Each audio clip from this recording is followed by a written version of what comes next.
even when we're talking? There's no sound? Is there no sound? No, there's no right now? sound. Hold on, let's see. Oh, yeah, there is. Oh, nope. No sound? You can't hear me?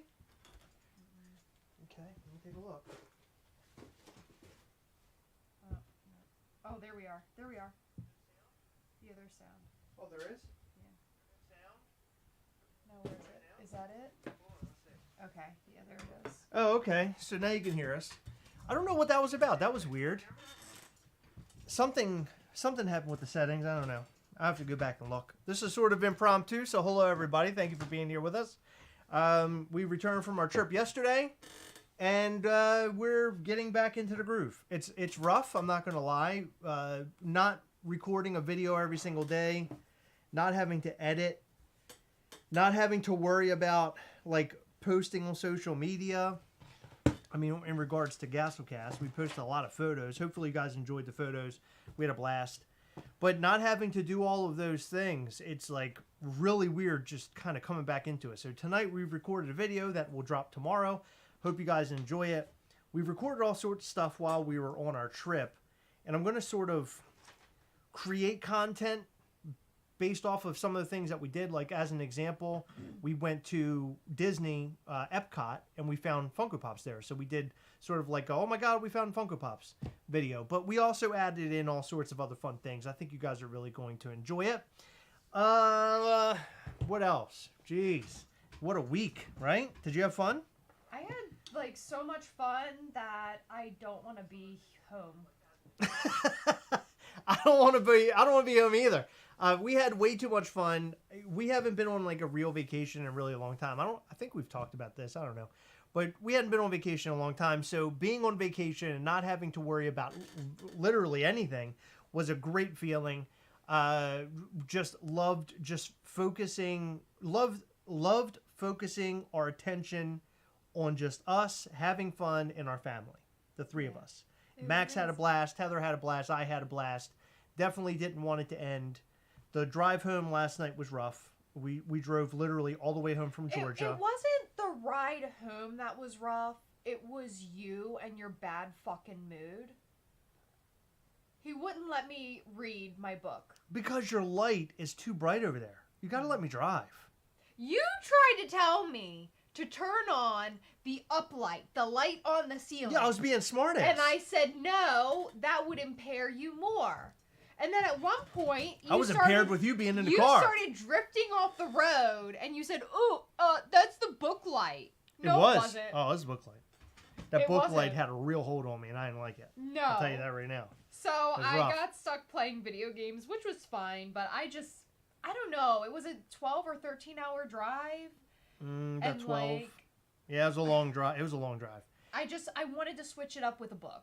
But what our plan was to actually drive the rest of the way home today and like break it up between yesterday and today. But I decided let's just drive all the way through, get home, sleep in our real beds, for a good night's sleep, wake up today and like kind of get back into the groove. And boy, it's been rough. I'll be honest, I haven't been like the greatest today. I've been a pretty foul piece of crap. I'm not gonna say it, but yeah, I've been pretty foul today. I'm not gonna lie. I think I'm in a bad mood because I'm like having to be back. Like I've really enjoyed my focus being on like what ride I'm getting on today. Yeah. Like that was or like what we're gonna eat. By the way, I had to have gained at least 2,500 pounds. I ate so. Oh my God. Okay, listen. Let me tell you something about this. By the way, couldn't poop the entire trip.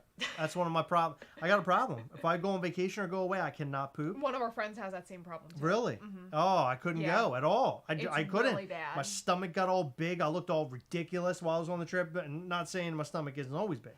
But, go ahead. Sorry, I cut you off on my poop.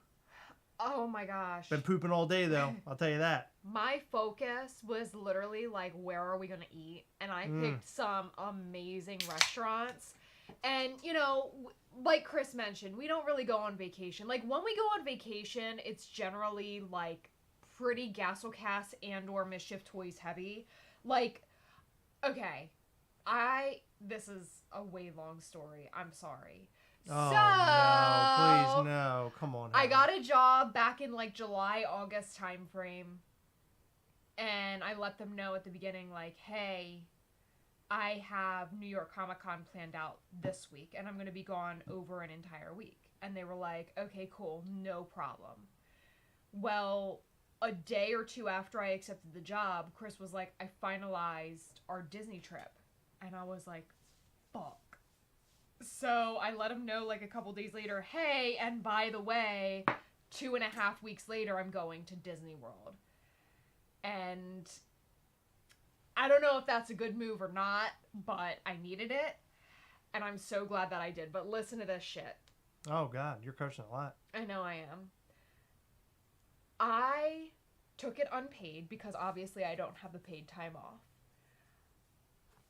We don't take vacations often, and people were like, you know, oh, try this restaurant. I really like this one. You should really go, but it's a bit on the pricey side. And the whole time I'm like, I don't give a shit about price. Like, I'm there to have a good time. I'm there to eat what I want. Like, it doesn't matter. What do you mean you don't care about price? We never go on vacation, YOLO. No holds bar. You're just... No wonder we're eating out of all these high-end restaurants. Now I've realized that $150 every fucking meal. By the way, if you're over the age of 9 at Disney World, you're an adult and have to eat on the adult menu. So Max was getting like fucking $60 hamburgers. I hate my entire life. Even if you order off the kids menu, you're charged for an adult. And Heather couldn't go out and just buy a case of water. She had to buy 5 waters per day in the park. Each bottle of water costs like $5. I haven't even looked at what our credit card... I don't want to know. Oh my, it's got to look ridiculous. I don't want to know. I mean, it's got to look... It probably will look like we need to take out a loan to pay this shit off. It's unreal. Probably. I mean, unreal. It's like...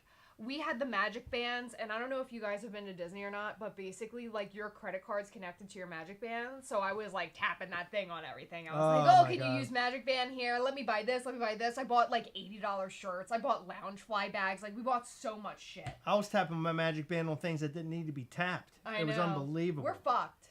But yeah, we had a great time. We did have a good time, but, you know, we can get back to talking about our trip. But I do want to remind all of our patrons at level 2, 3, and 4, we're going to be having our Patreon call this upcoming Saturday at 9 p.m. Eastern. It's going to be a real fun time. I'm really excited about it. It's our November call. If you aren't a patron, check out our Patreon at patreon.com/Gastlecast if you want to support this channel a little bit more than just watching, liking, subscribing. Hopefully you've done that. Hitting the little bell, you know, doing all those things. If you want to do a little bit more, check out our Patreon. Every single month we go live.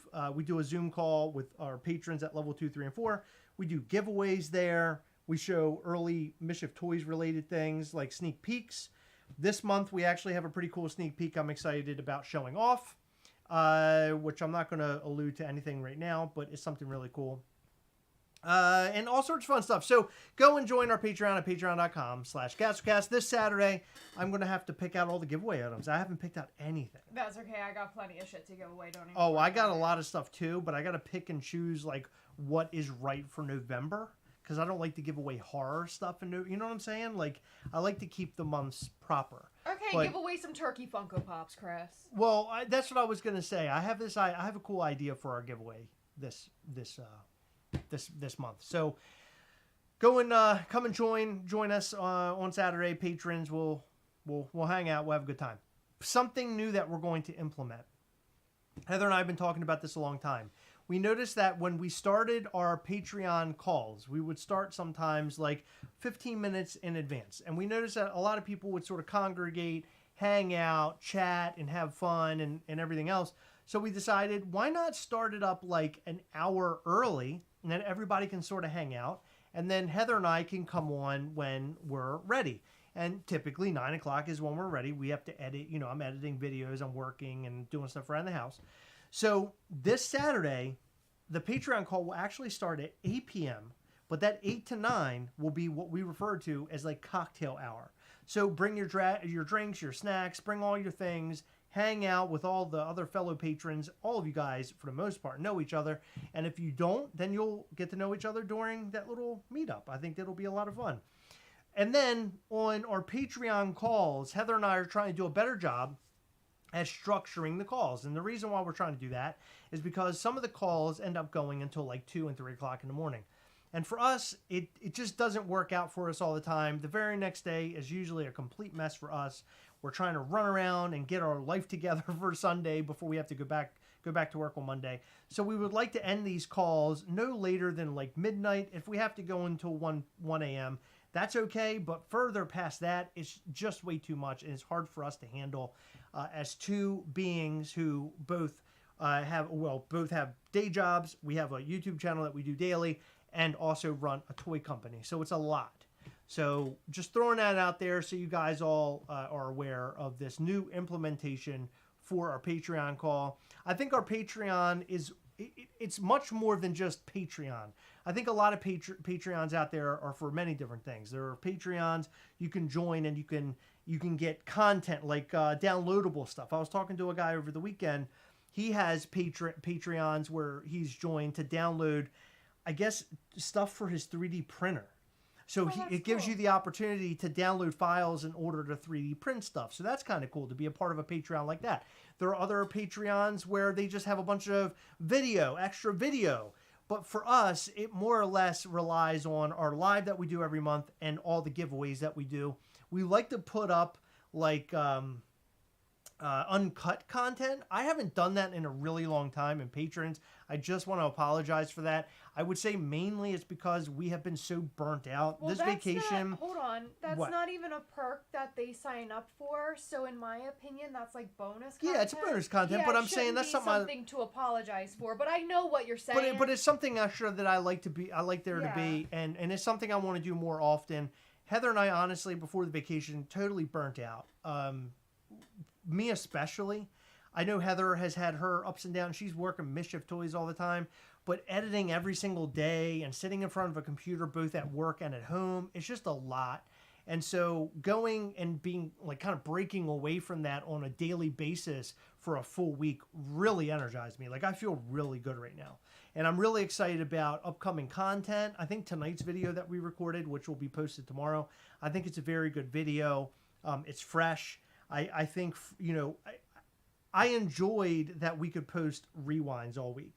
That was cool. It was fun. I like knowing that that's a possibility for us, considering that we don't get that much vacation time. But now I know for vacations, we don't have to rely on making new content every single day. We can sort of harken back to older stuff. Yeah. So I hope you guys enjoyed that. If you enjoyed the Funko, Jesus Christ. If you guys enjoyed the Gastlecast Rewind, please let us know in the comment section. I appreciate the support there. And look at all this. We got all these awesome messages here. So Bridgeby, I think is it Bridgeby Music? I believe so. Everyday new content, 143. I love you, nerds. Oh, we love you too, man. Thank you. The super chats are amazing. Justin McKenzie, for the water bottle payoff fund. Glad you guys had fun and got to spend time with family, or time as a family. That's the important thing. Happy Thanksgiving. Thank you. Yeah, we'll see you on the Patreon call. I'm excited. I'm super, super stoked. I'm going to run through a couple of comments and questions. So Dean asked, is that fast to bed if you guys take your pillows with you? We took our pillows with us. I think being in a new environment gets us. Just not being at our normal home is weird. And then the excitement of like going to Disney and everything and like everything that we need to do. I was up every single day at like 6:30 and I couldn't go back to sleep. So I was just like up for the day. I'm a mess nowadays. It used to be I could go to hotels and I could go to sleep real easy. I had no issue. Now I sleep on top of the blankets or the comforter that they give you, and I bring my own pillow and I bring my own blanket. I can't sleep in the blankets. It's some weird thing about me. I don't know what the hell happened to me. Well, fun fact, I check every single bed that we sleep in. Yeah. And I've never found an issue. No, except one time. There was a weird white crust on one of the Airbnbs we stayed at years ago. It was disgusting, but I immediately took it off the bed. Oh, that one Airbnb or whatever that was this year. This year? The one we had to leave? Oh, because we were being spied on? Yeah, that one was creepy. Yeah, there was hair all over it. Yeah, it was disgusting. Yeah, it was absolutely horrible. Nathan Boughton said someone get Chris a Snickers. Yes, please, somebody get him a Snickers because otherwise, I don't know. I'll snap out of it. We might be getting him a death certificate after long. DH said, I thought that at Disney you can poop wherever you want.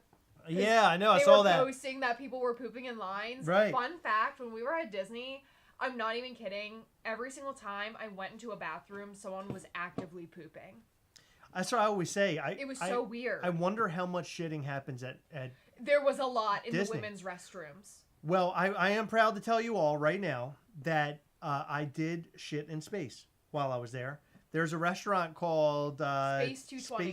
Space 220? Mm-hmm. No, was it? Space 220. Space 220, right? Yeah. Space 220.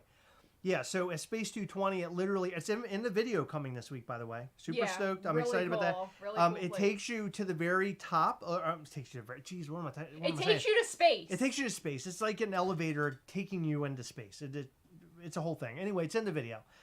But it takes you to space. Then you get out of this elevator and you're in a restaurant that looks like you're in space. It's not an elevator. It's a spaceship. A spaceship and you're going elevator. 10,000 miles per hour. Anyway, while we were up there, it was the first time I had to poop the entire trip so far. It was like 4 days in, and I was like, "Oh my god, I actually have to poop." Those bathrooms were fucked up. I think the lady next to me like threw up when I was peeing, and then you immediately took a shit afterwards. Oh, I went in there. I had such a good time, and let me tell you something. I was in there for a good 20 minutes. You were. There were a lot of people coming in and out of there, and in fact, it got to a point where a cleaner guy kind of came in, and he had like some sort of machine, and was going, and he was like. No, that was your butthole. Yeah, I thought so. But it was like some sort of like thing he was brushing across the floor, and then he left. And I was like, man, I'm here. I was wondering if you guys were even still in space at that point. I thought you took the elevator. Yeah, well, Max was like, where's Dad? Oh, by the way, you're not Daddy anymore. You're Dad. No, he called me Daddy many times on this trip. He did a couple times, but then... I'd rather be called Dad. I don't like Dad. When he's referring to you, he calls you Dad. He's getting old. He's getting older. He has a mustache. Yeah, he's got a mustache. He's like as tall as me. Yeah, I like Dad His better. feet are huge. Or Pops or something. Or Ew, Daddy-O. Pops? Daddy-O. I like Daddy-O. Ew, you're disgusting. I like Daddy-O. Let's see what else. What else we got? Oh, thank you for the super chat. Foolish Morgans. Nick is here. Hey. Hold on. Let me finish. Okay. When we were complaining about how much it costs, someone said we better sell those 350 plus broken blacklight Gargoyle Gastlys. Not going to happen, I know. but good idea. Someone else said that we just got to sell some more Gastly figures to pay it off. Fun fact, we do not touch Mischief toys. Mischief toys funds Mischief toys for now.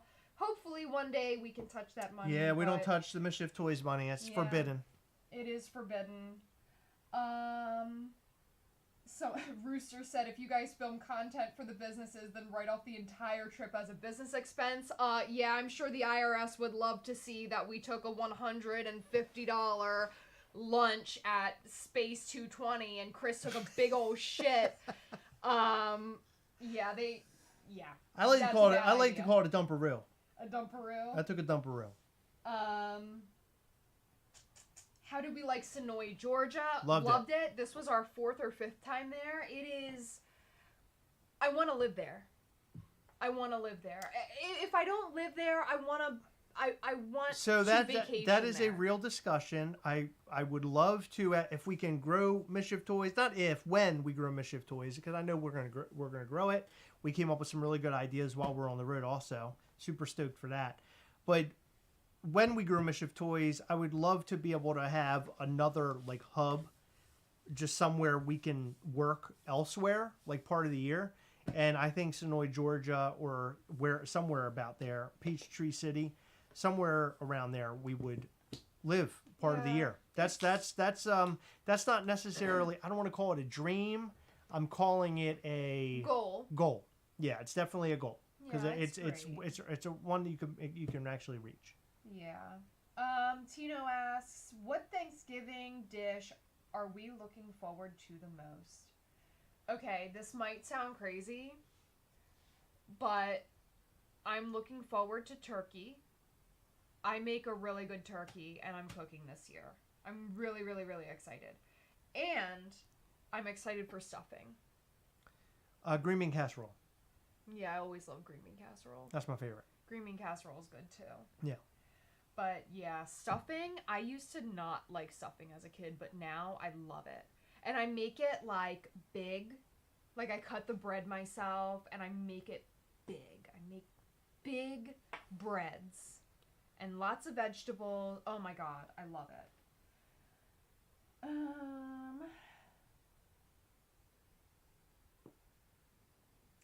Markitect said that their cat alarm goes off at 4:30. Our kitty cat was here by himself, and he had people come and visit him to feed him and stuff like that. But I know he really missed us. Yeah. Yeah. We came through the door. He was meowing like you'd never believe. He wasn't meowing. He was singing. No. Yeah, we should not... say something. Yeah, we should say something. Maybe. Wait, yeah. wait, hold on. Yeah. Hold on.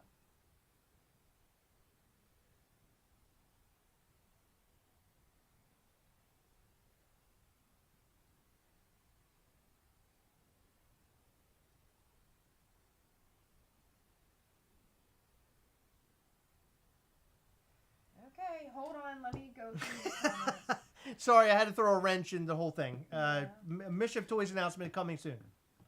Like in the next few minutes. Jason said, "Welcome back, guys. Glad you both got some time off to recharge the batteries. Time off, yes. Recharging batteries, no. Going to Disney with Chris is like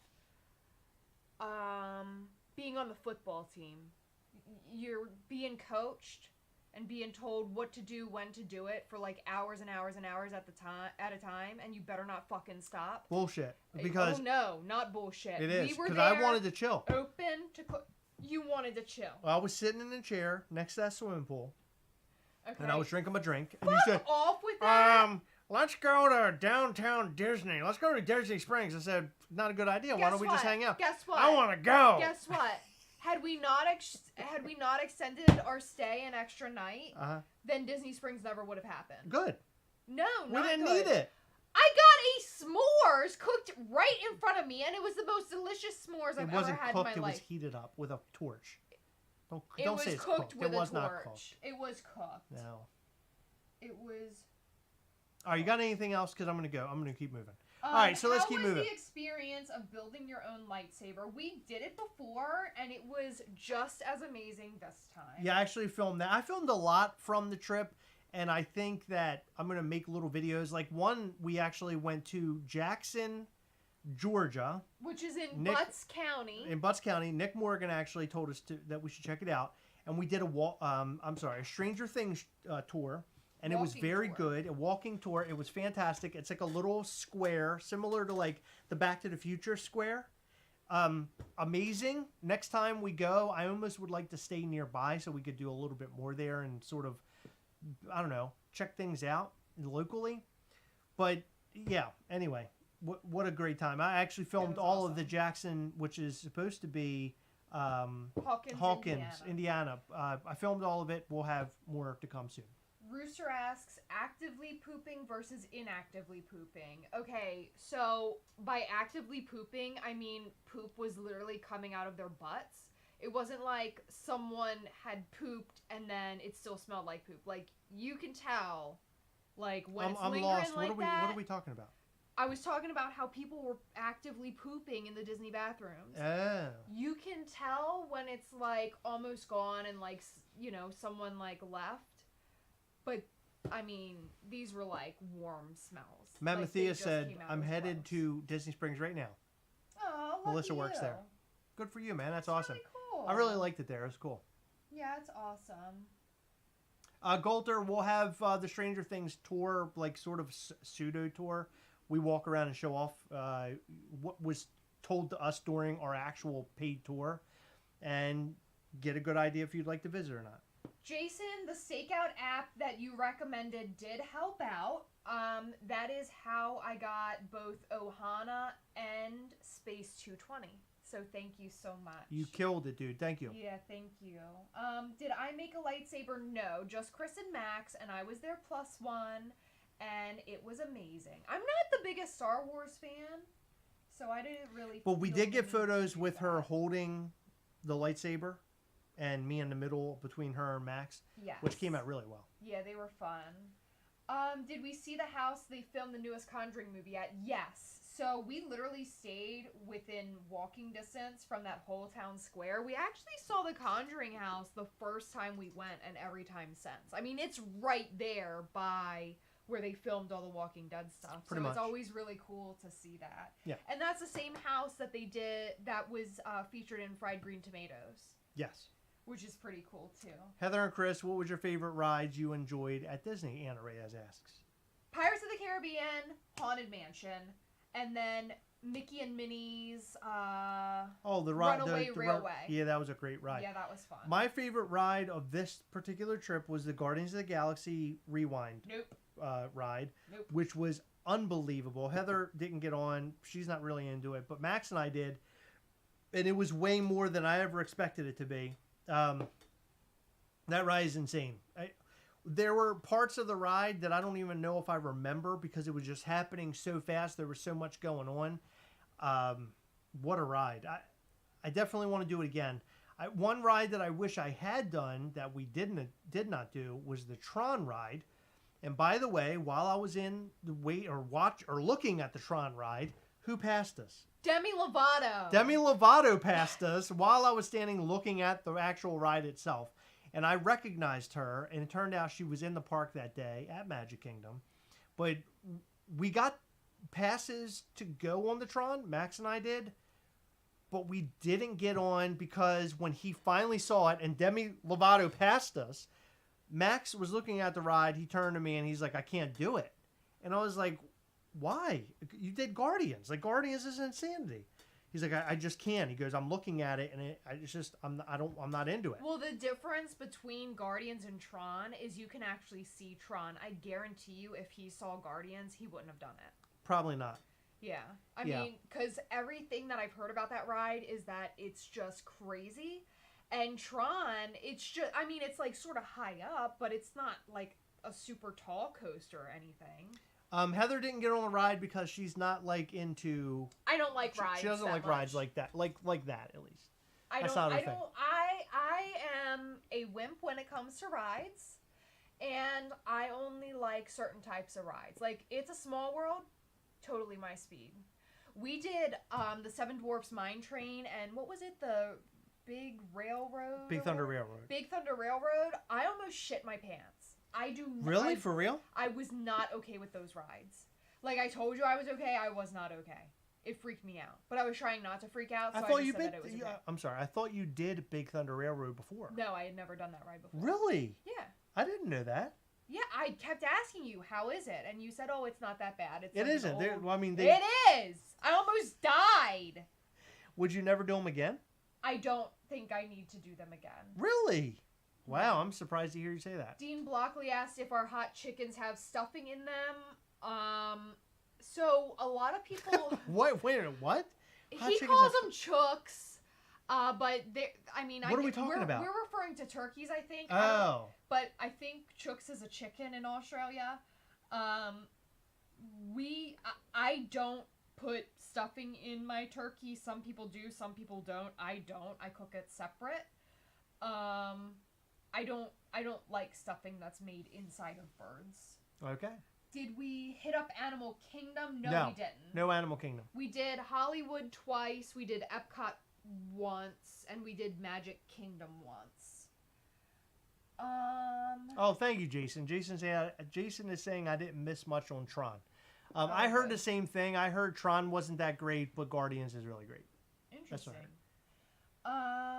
Gavin is very jealous of the Stranger Things tour. You totally should do it. It was so good. Highly recommend. I highly recommend checking out Jackson, Georgia, and also Sonoy, Georgia. Sonoy, I'm telling you guys, for real, like 100%, Heather and I will live there at some point. We're going to live there. It might even just be part of the year. That got me onto a different topic or different mindset while I was there.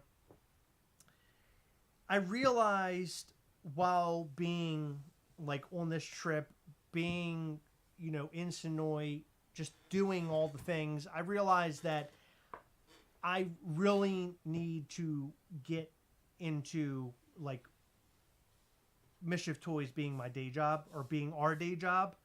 And I want to build it in which we can do that because I think we're at the point where we're getting to the time where we have to focus our time on Mischief Toys in order to grow it, in order to in order to make it a bigger business, in order for us to live without having the constraints of our day jobs. And I don't dislike my day job. I have a really great career. Heather is in a really good job also. No qualms with either one of the things, either of our jobs. But I think in reality, we're supposed to be doing something else. And that's kind of where I'm at right now. It's that I'm constantly, like, I'm at my day job, I'm doing my day job, and I'm thinking the whole time I should be at home really focusing on, this guy. Like, that's what I should be doing. And that's what I want to do. And this trip sort of opened my eyes. As I'm walking around, I'm thinking, I could be in Sonoy in a home there somewhere, in the winter time. And in that home that we home that we at. loved. I mean, we could be there. We could be operating Mischief Toys and running some sort of warehouse there and getting stuff shipped out, right? I mean, this isn't a dream. This is a goal now. And that's something that I really want to do. I think that I feel like this upcoming year will most likely be my last year in what I'm doing today. That's what I'm hoping. And then we're talking about toward the end of the year opting into Mischief Toys full time. That's the goal. Hopefully you guys like Mischief Toys. You'll love what we're doing. You guys are excited about upcoming figures, which is sort of what I'm kind of getting into right now in my conversation. We are going to have a Black Friday drop. And I'm not going to tell you what the drop is because I think right now we need to sort of keep it under wraps, but we do have something dropping on Black Friday, and I'm not going to tell you the time.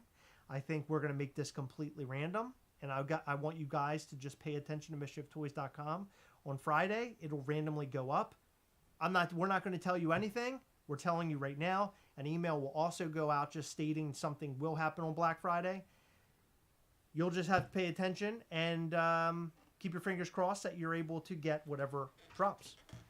Wow, I'm shocked to hear you say all of that. I thought for sure you were going to say what and when. No.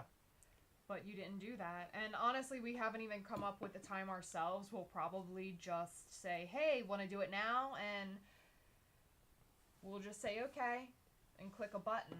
Right. Wow, but that's very interesting. Sorry, I think. No, it'll be fun. I think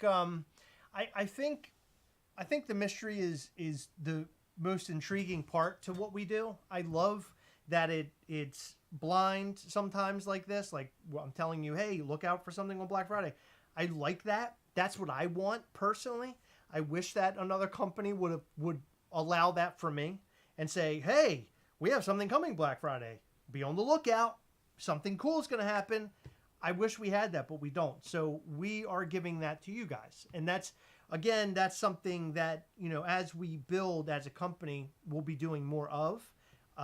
Random blind drops, all sorts of fun stuff. I think that is what keeps things interesting. And also it keeps people talking, keeps people wondering, keeps people on their toes. And I think that adds to the mischief to Mischief Toys, for sure. You're very mischievous. There are a couple other things I do want to talk about that are touchy subjects, but I think they're subjects that do need to be discussed in some capacity, and I think this is the place to do it. What are you about to talk about? Well, I want to talk about the situations with the Gargoyle Gastlys. Gargoyle Gastlys, wow, interesting situation. So just as a timeline, I'll explain to you how this all played out, and then kind of get to where I want to go.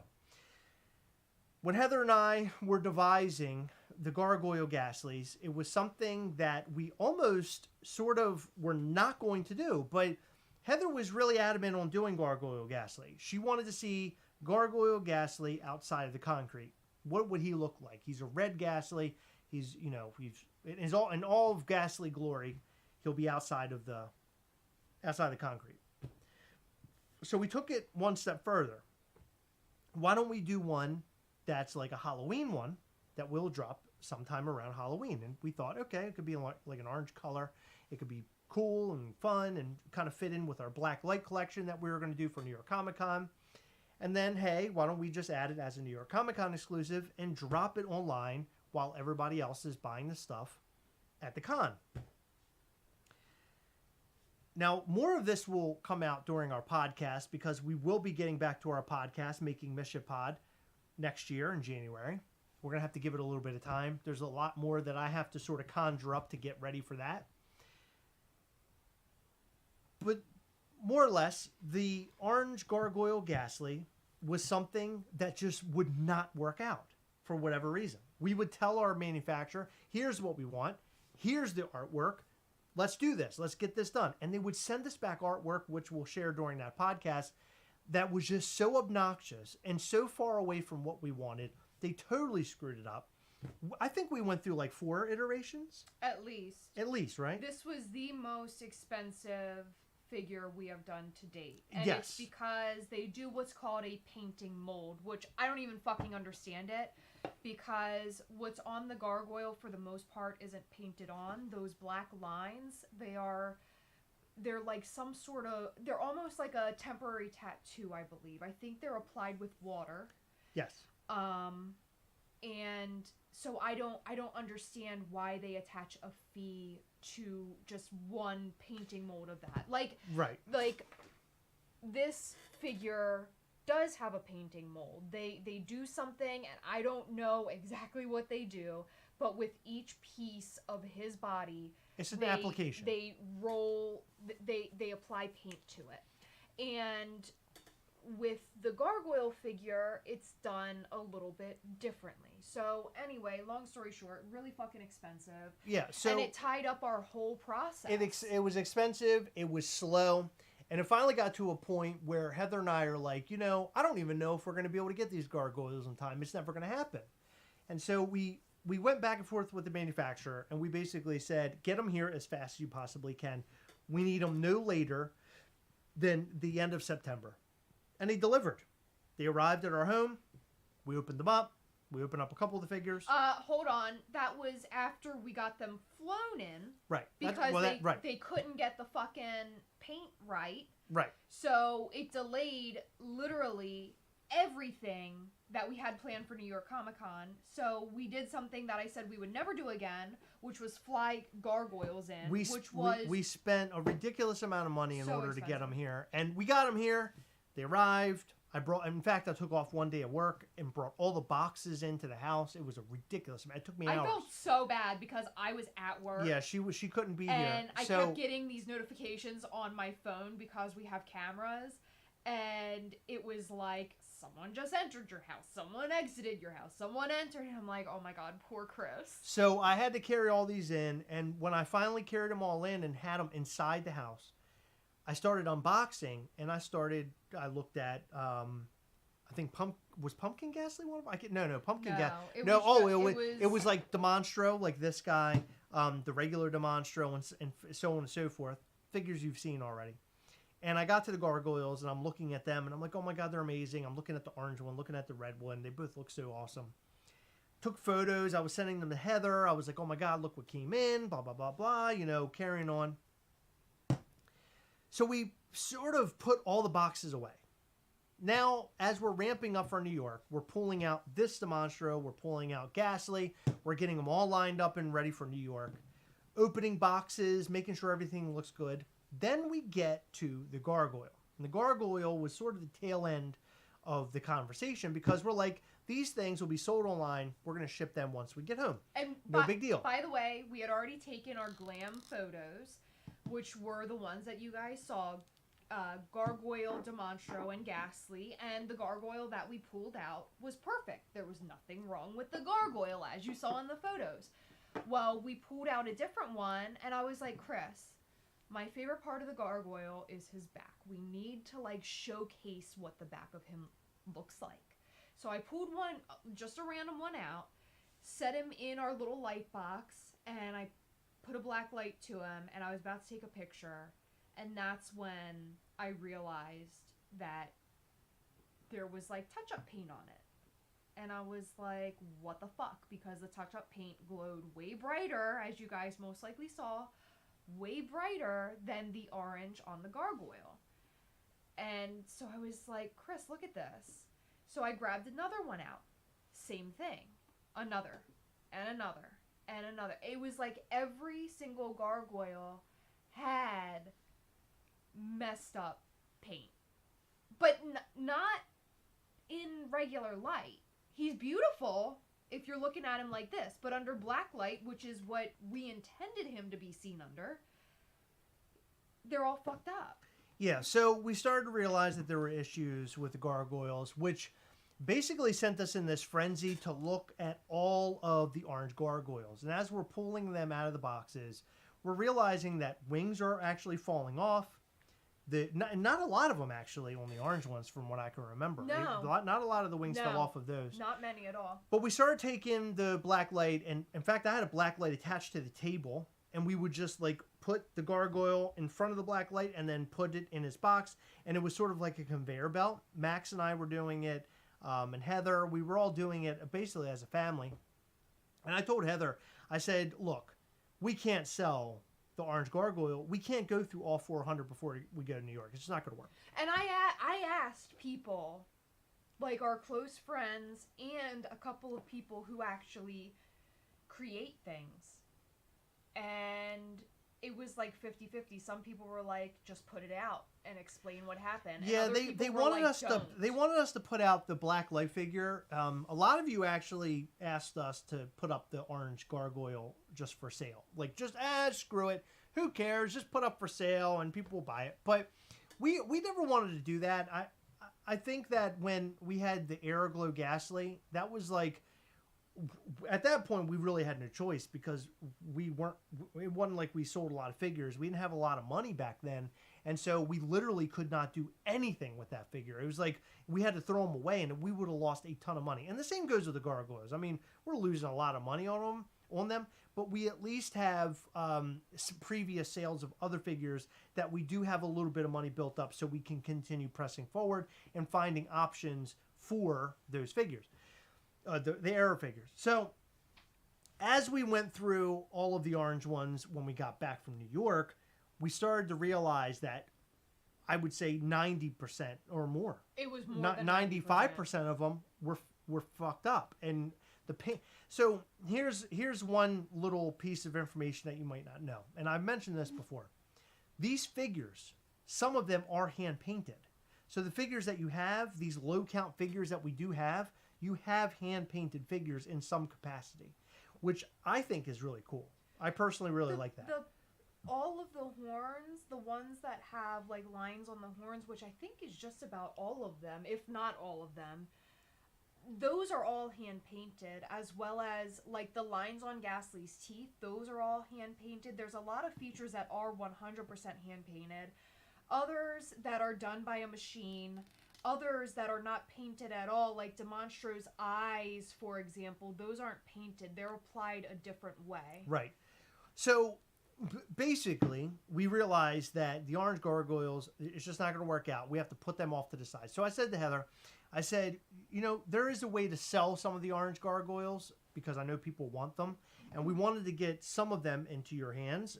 We knew we couldn't get them all in your hands, but at least some. So that's when we siphoned off what I think was 28 of the figures. But hold on. We were initially just going to put them up for sale on the website. Just put them up for sale. And the 28, yeah. Yeah, and I was like, well, the 28 are going to go fast. Why don't we I didn't know how to do it. And part of me was like, well, what if we upped the price so that people who are serious get what they want? And then I was like, I don't feel right upping the price on people who are buying this, but I also don't feel right putting up just 28 at regular price, and then who knows who getting them. Sure. So that just like our lowest count figure has been 150 pieces. That's the narrator and that's initiation, and both of them just like went.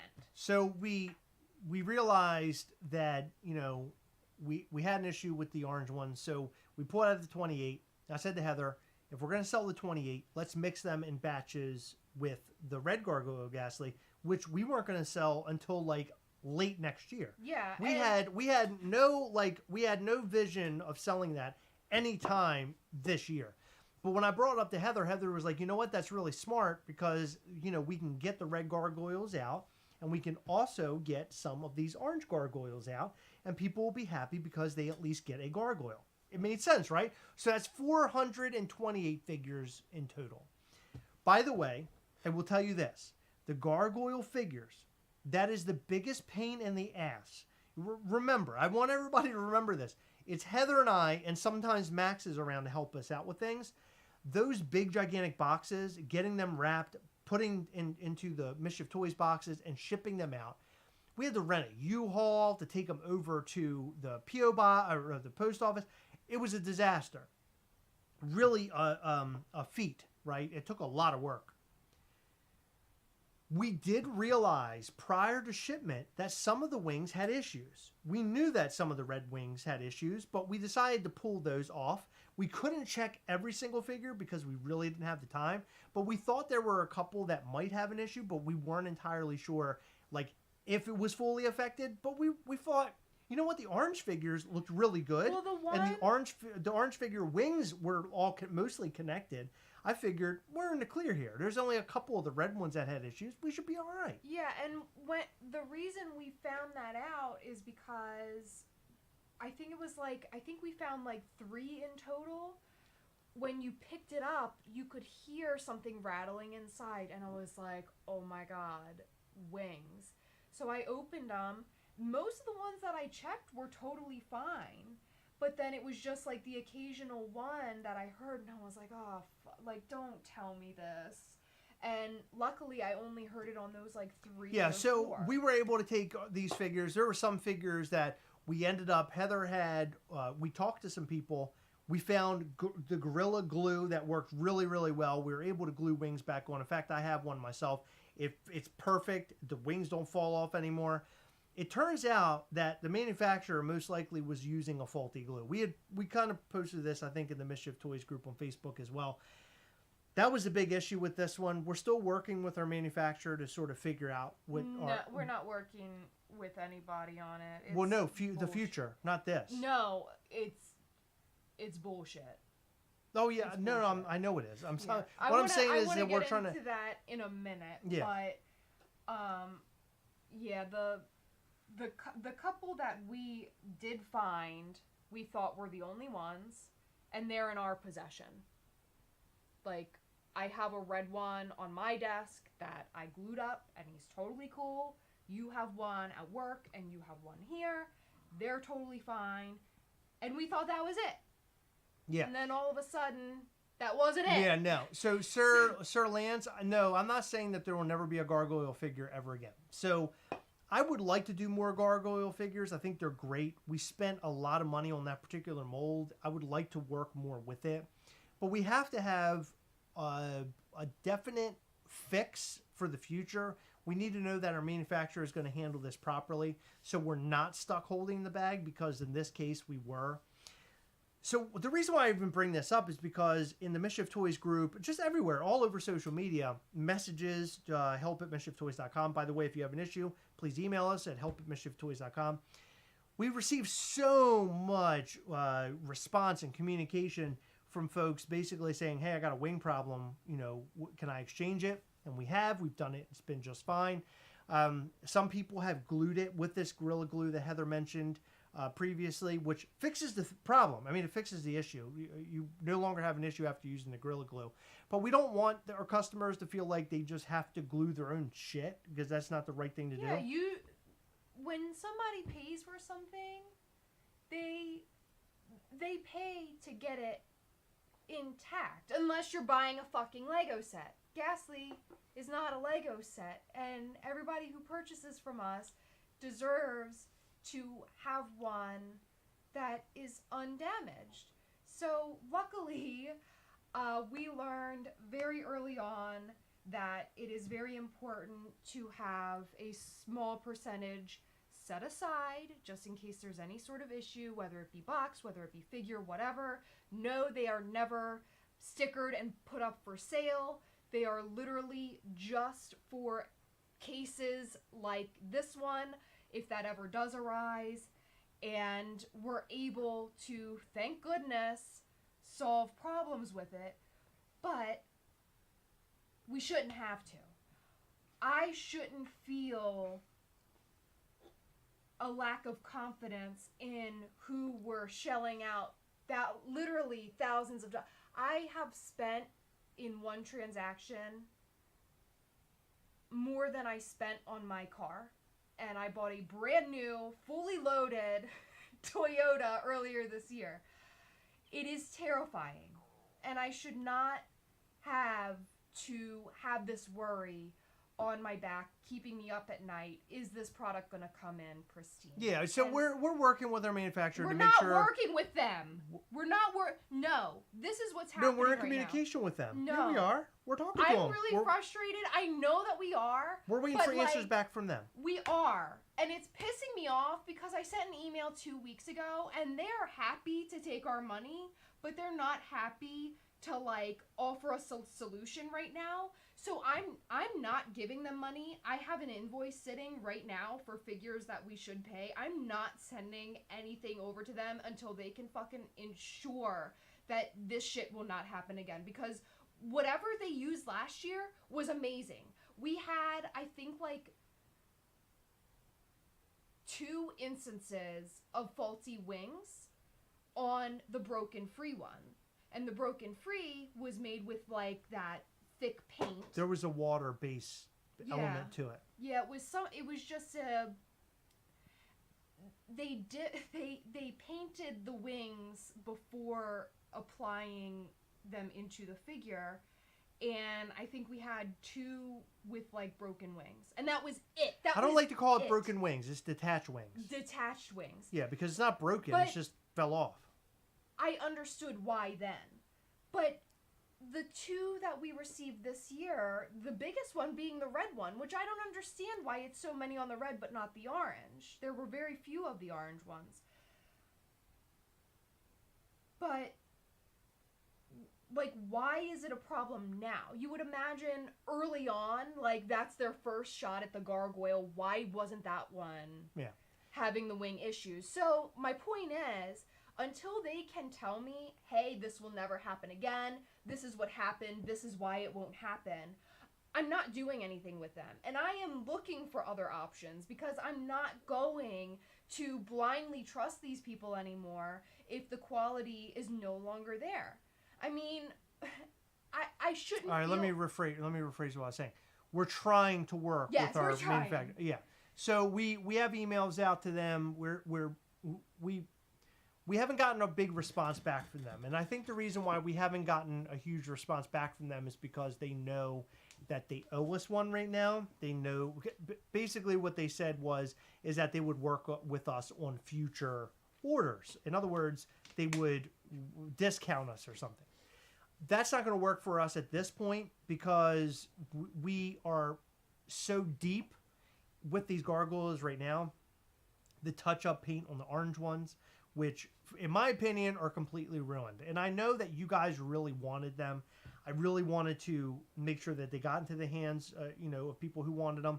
But they're just, we can't sell them because they don't fulfill the purpose that they're supposed to fulfill. They're supposed to be black light reactive. They're supposed to look cool under the black light, not literally have fingerprints on them in paint.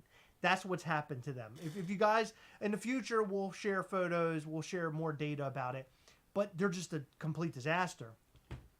The foam insert on my red gargoyle is smaller than the actual figure. Yes, so that's another problem. So that's something that we addressed too, and I addressed the issue with the top piece of foam with them last year. I said, this is not enough. I don't understand why you have form fitting on the bottom but not on the top. Right. So this year it's not even form fitting. Their thing is that they like to cut corners and they believe they're helping us by cutting corners to make things cheaper on us in the long run. But it isn't helping us, and I think there's some sort of barrier there, of course, language barrier, and also maybe they think that we're just willing to just sell anything to our customers, and who cares, right? But we're not willing to do that. I mean, we're so small right now. I mean, come on, we're tiny. We're not even that well known yet. We're still growing. I like to think that every single day, at least a couple more people are learning about us. I hope you guys are out there sharing Mischief Toys with your friends and letting them know who we are and what we're doing. Mischief Toys is a different trajectory than Gastlecast. Gastlecast is a comedy channel. That's exactly what we are. We're a comedy channel. We're not even really reviewing figures half the time. We're just here to provide entertainment and provide laughs. I guess we do review stuff realistically, but in reality, the whole thing is that we're trying to provide entertainment. That's what we're trying to do. You got these other channels out there who are unboxing things and are giving you real in-depth, reviews of things and look at this and look at that. That isn't what we are. We're so far different. So you got this comedy side where it's Heather and I trying to be funny and trying to provide entertainment. And failing. And then you have Mischief Toys, which is a separate thing altogether. And Mischief Toys, well, our channel also provides news, which I think is good too. I think we do provide some really good things aside from comedy. I don't want to just make us sound like a BS channel or something, because we do provide something really great. But then you got the toy thing, and Mischief Toys is so separate, so different. It's a different trajectory, and we're trying to grow that. And our biggest fear is that people are, in fact, somebody commented in the group, and I don't care if they get mad at me or not. I don't fucking care. But somebody was like, somebody in YouTube should go ahead and attack Mischief Toys because that's what Gastlecast would do. Well, look, here's the thing. We make these toys. Heather and I, we have manufacturers. We do all this business stuff on the side. We're always busy doing it. And we're trying to provide you something different than what Funko would do, right? Funko is basically licensing out all sorts of stuff, and they just do not care about the people who are buying from them. They don't. And it's proof. The proof is in the pudding. You guys are receiving boxes that are damaged and ripped up, and they're not helping you, and you'll email them, and it'll go into an endless void. The person that said that is basically like, everybody, Mischief Toys should get a little knock over the head, just like Gastlecast does to Funko. It's such a different thing. We're such a small, little, tiny, baby company. Well, it's not even about size. What it's about is that Funko doesn't give a fuck, and they don't work on their issues. They know what their problems are, and they continue to create problems. Create things with problems. Exactly. And we're also, by the way, we're not a publicly traded company. Like, we're so far different from Funko. And we're not even... I don't know. We're not even in the runnings to compete with Funko. I mean, Funko is the equivalent to like Disney, right? When it comes to like collectibles, they're like that big. They're so huge now, and they do so much business, and they're making so much money. Even though we talk to you about bad news that's coming in about Funko and the bad moves that they're making, no matter what it is, at the very end of the day, they're making tons of money.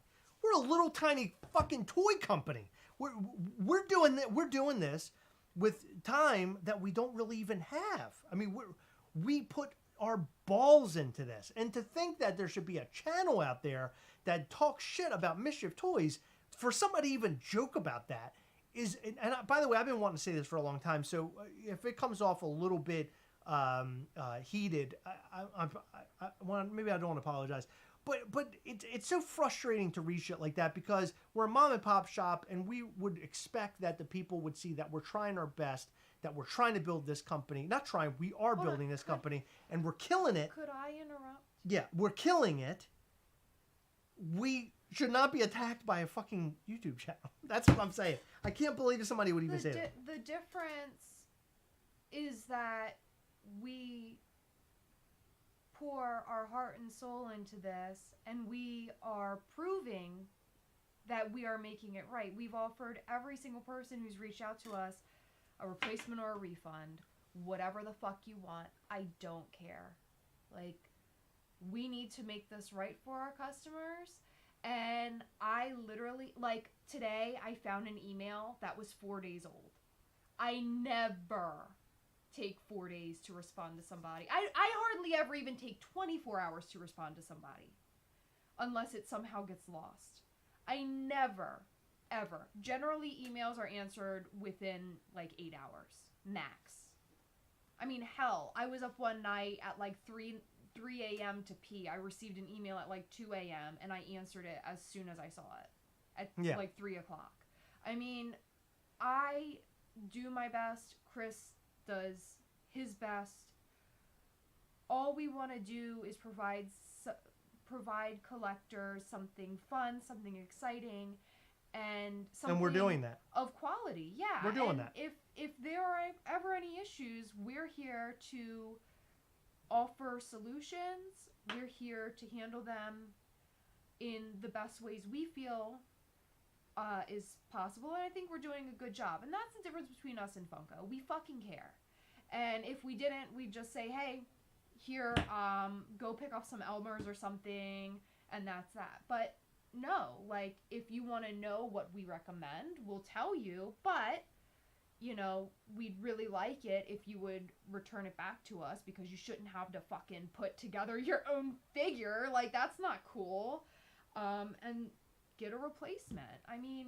So Funko Freak says, you guys are most honest and transparent design toy company and people. Yeah, so I think that's the key word, is transparent. I think for me, it's, if I'm going to do this, and this is something that Heather and I are going to put everything that we have into, transparency is going to be key number one for me. I do want to be transparent about what we do. I want to be very clear about what we do. And I want you guys to feel like you're backing something that you can be confident in. And I feel like we've done that pretty well so far. In fact, I know we've done that very well so far. And I just want to say, you know, through all of my anger and frustration that I've kind of shelled out here, which I apologize for. I don't like doing that on YouTube. But I am. It's already happened. But I just want to thank all of you guys for all of your support for Mischief Toys. It does mean a lot. Means a lot about the support for Gastlecast as well. It means the world to me. In fact, making Mischief 2 is something I've been putting together, which is our documentary for this past New York Comic Con. I'm super, super stoked to finally get it out. I have to put in a couple finishing touches. It's going to be little bits and pieces from Heather and I for the documentary. I think you guys are really going to enjoy it. I'm going to get back to it this weekend during the Thanksgiving weekend. And I'm hoping that next week we can get this out to you. Maybe even this weekend. Depends. I want to get this out to you, this documentary out to you, so you guys can watch it and enjoy. I'm super stoked about that. Super stoked. I'm really excited to see it. I think it'll look really good. Thank you, Brian. Thank you, Brian. Brian gave us a super chat. You're the best. Never change. Whoa. Keep killing it. Love you guys. Make Mischief. Hell yeah. That's exactly what we're doing. Thank you, Brian. That's what we're doing. We're making Mischief every single day. We even made a little Mischief on our trip, didn't we? We did. We did. Yeah. Patrick's Toy Reviews asked, did you get the Powerpuff NFTs? The answer to that question is no. And it wasn't because we were on vacation, because if it were a drop that I was very passionate in, you know, before, I probably would have gone for it. But I personally, and I don't know if Chris feels the same way or not, but I have zero interest in supporting Droppp at the moment until they fix their fucking issues. I really did like quite a few of the redeemables, as you guys saw, or most likely saw in our video on them. And I'm really bummed about it, but I just don't feel comfortable trusting Droppp. And I don't think it's right for me to not just... See, here's the thing. This is going to sound really hypocritical, but I swear in my head it makes sense. It might not to you, but it does to me. I love Funko products. I love them. Do I like all of them? No. Do I like all of the decisions Funko makes? No. I think Funko as a company, they pretend like they're for the fan, but in reality they're for the money, which as a business, I get it. Like, I understand why they do what they do. I still love their products, but I don't always agree with how they put them out. I don't always agree with, like, the piece counts or all of the mistakes that they make. I don't always agree with their customer service decisions. There's a lot of things in Funko that are great and a lot of things that are bullshit. When it comes to Droppp, the $30 credit is bullshit. not giving customers an option to protect their investments, because whether you like to think about it as an investment or not, people are investing a lot of money into these things. I think that's bullshit. I think that them having basically non-existent customer service is bullshit. I think them sucking Funko's balls every second of the day is bullshit. I think that it's important to be, even if you're not fully transparent, they should be semi-transparent. A lot of people were not getting, or were not having their Halloween 2 tracking updated, which is bullshit. And a lot of people are wondering, like, hey, where's my stuff? Another issue that we haven't even discussed is people weren't receiving their grails and they were receiving something else in their place for the Halloween 2, which is bullshit. Happened again? I am so frustrated with the way that they handle things. I am so frustrated over the fact that they continue to make these, like, ridiculously huge drops when they're not necessary, and then they're burning shit. You know, I'm frustrated when, you know, we spend hundreds of dollars and we might pull like one or two things, but, you know, had we gone on the secondary market, which, I mean, of course it's all chance, but had we gone on the secondary market, I mean, a lot of these redeemables are like sitting around 30 and 40 bucks. That's it. I know. That is it. I know. So why take the chance to even receive something, like pull something? Why take the chance if you do pull something or you do purchase something on the Atomic Hub digital secondary market, take the chance you're actually going to get it.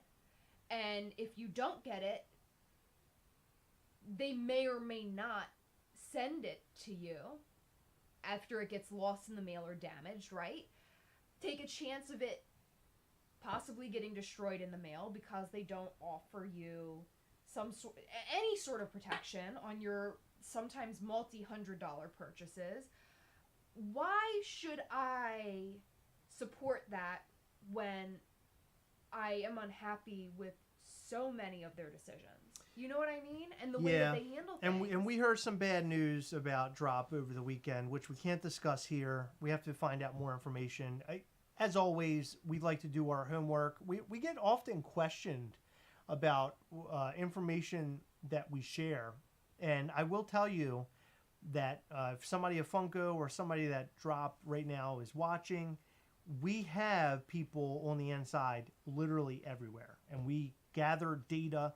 I would say that this channel probably gets the most amount of data in terms of Funko YouTube channels from inside than any other channel. And sometimes we decide not to share the data because we don't think that it's proper to share it. But there are times where we feel like this is something we definitely need to talk about. And, you know, the layoff firing videos are a prime example, or layoff firing data is a prime example. And we posted those videos this week, which was a part of Gastlecast Rewind, because I thought that was an important topic. It's sort of, it shows where Funko has gone just in 2023 alone. Things have just seriously gone downhill and by the wayside. It's been, I just can't even believe half the things that are happening. And some of the news that we heard about Droppp over this past weekend, not good news. I'm not going to be real excited or happy to share the information, but it's information that once we feel like it's okay to move forward with, we will. Because I feel like it's a topic that everybody's going to want to hear about. So you may be getting breaking news this week. I don't think so. Maybe, possibly. I don't think so. That you will only hear from the Gastlecast. Yeah, I don't know. I don't think so. I don't think that that's our story to share unless more things happen that are a bit louder, if that makes sense. No, it wasn't loud before, and we shared it. No, I understand what you're saying, but we had this discussion, and I didn't even want it brought up. Well, no, I didn't say what it was. I'm saying there's a possibility that I don't know that will, like, I'm just saying, don't get their hopes up because I don't think that's going to happen. It's possible. I don't think so. I don't like the way they handle things. I don't like that you have to wait 2 fucking weeks minimum to hear from their customer service, and then they don't tell you anything. They say, "Oh, we're looking into it." Look up your fucking asshole because you find more answers up there. Well, it's been an avalanche of NFT Funko Pops here recently. We have received so many boxes of NFT Funko Pops. I have so many sitting in the other room. We haven't even gotten around to it. So this week we'll most likely be discussing those as well. Tim L, yeah, I will spill the tea as soon as I can. I promise. I promise.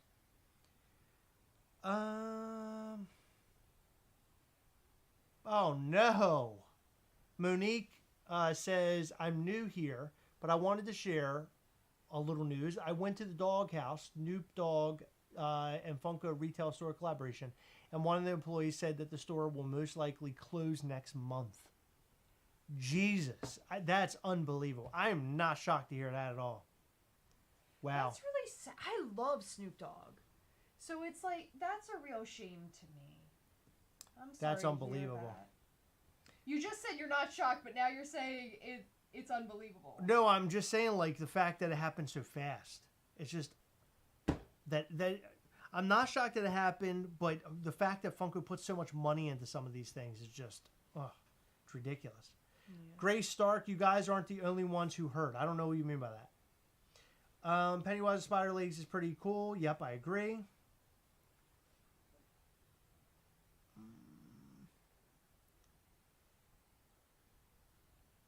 The employees are still trying to convince them to keep it open. Wow. Aww. That's terrible. I feel bad for all those who were involved. That really sucks.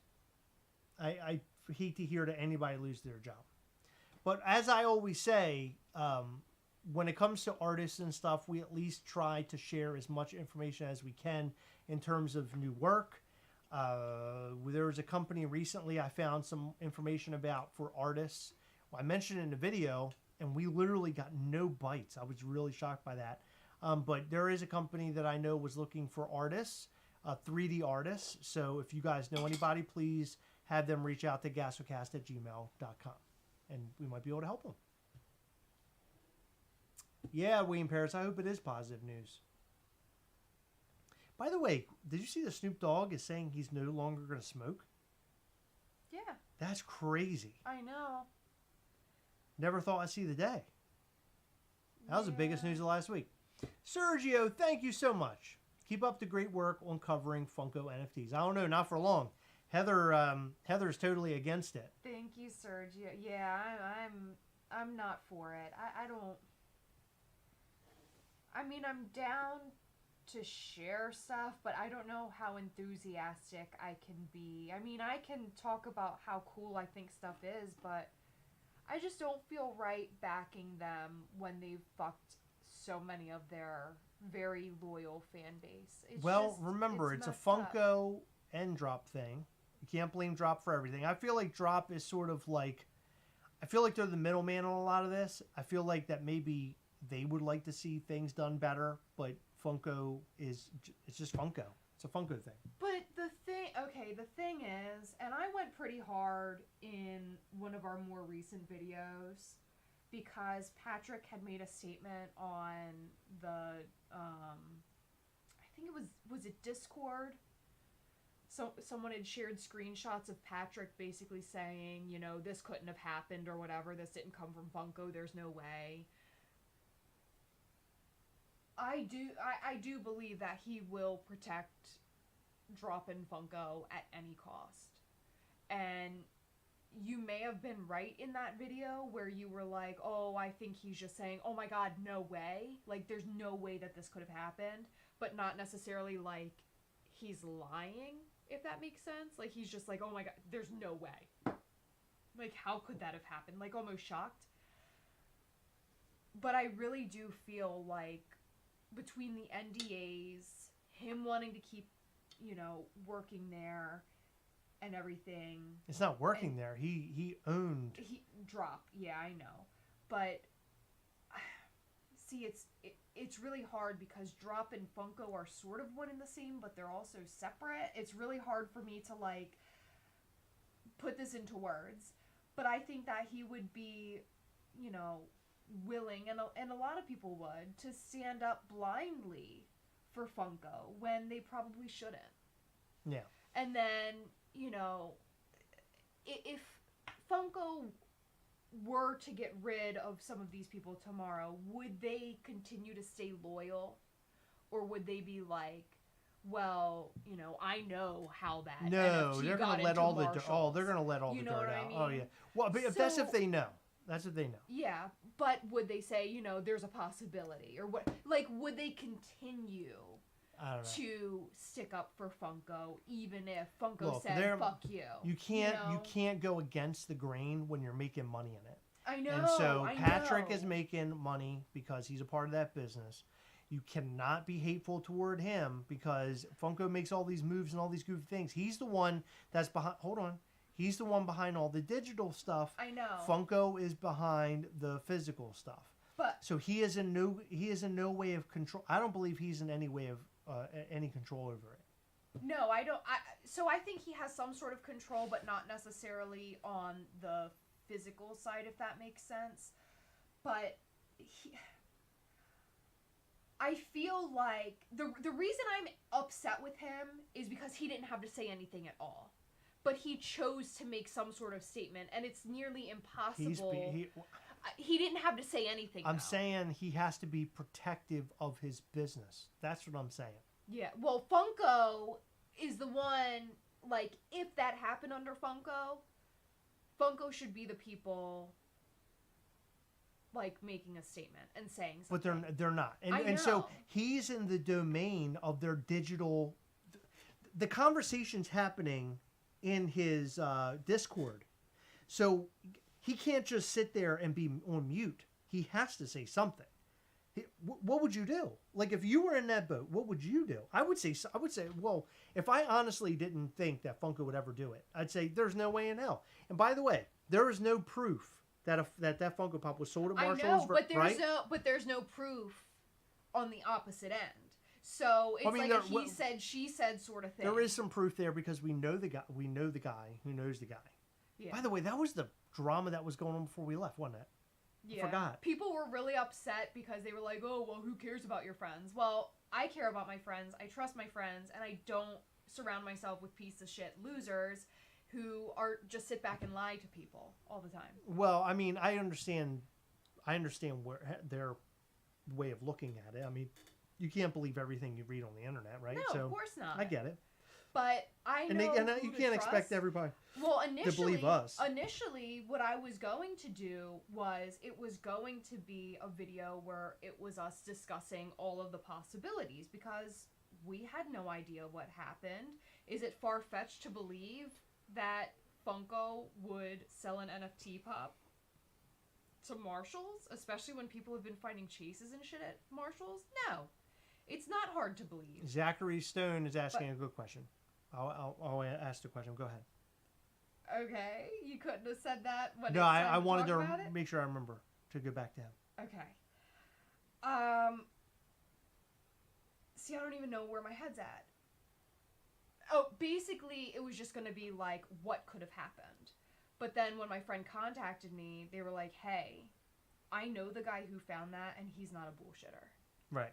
Like, he has been collecting for, like, nearly a decade, and he is pretty well known. And our in-between locally. friend is somebody we know very well. Yeah. So it isn't like it's just somebody that we just randomly know. Like, yeah. You know what I mean? Like, it's not just somebody We didn't get an Instagram message from someone with no profile picture that said, hey, here's some information. Like, we got a lot of those messages, though, from people that are like, it's wrong, and let me tell you why. Yeah. In fact, we got a phone call over it. Well, no, he asked us to call him, which, by the way, I didn't even know that it was a phone number. I thought it was, like, the skew from the... Nice guy, though. Yeah, I mean, he was very nice. But Zachary Stone says, and I'm going to answer this, do you think Patrick will ever do an interview with you all on the podcast? Nope. I really enjoyed watching that video this past week.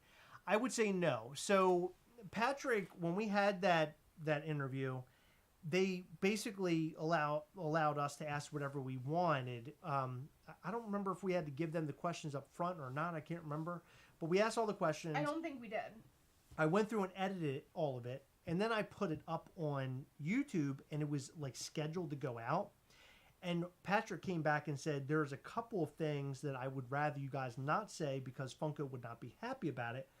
But the video went up after he said it after it went up, if I remember correctly. And Heather was like, it already went up. And he's like, no big deal, then just let it go. And I believe what that was in reference to was he mentioned in that video that the Funko Pops were to be destroyed if they were not, redeemed. Thank you. If they weren't redeemed. And I think that he spoke a little out of school on that one. And I don't think Funko liked that because I think Funko's, the way that they want to do it, they have their rules, their fine print, which probably none of us have ever read. Probably Heather has read it.